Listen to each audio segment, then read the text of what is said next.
Between 1930 and 1950, Australia was tested in ways it had never known before.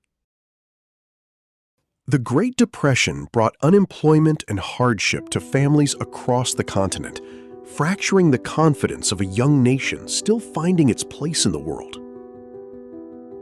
Then came war, first in Europe, then terrifyingly close to home.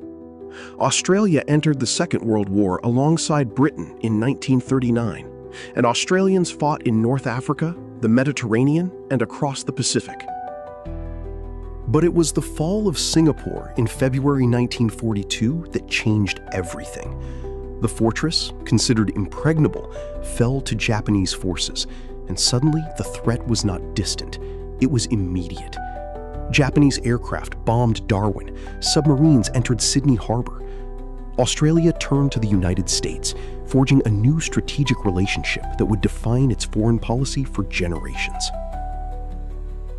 The campaigns that followed, particularly on the Kokoda Track in Papua New Guinea, became defining moments in the national story.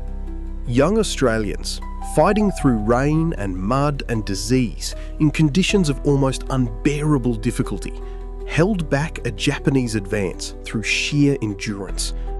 Kokoda joined Gallipoli in the national memory as a story of ordinary people doing extraordinary things in impossible circumstances. At home, the war mobilized Australian society. Women entered the workforce. Rationing reshaped daily life. The nation organized itself around a collective effort that would leave lasting social changes in its wake. Australia's history curriculum asks students to hold this story alongside the story of Aboriginal and Torres Strait Islander Australians who lived through these same decades under policies of exclusion and discrimination, whose contributions to the war effort were largely unacknowledged and whose histories were long absent from the national record.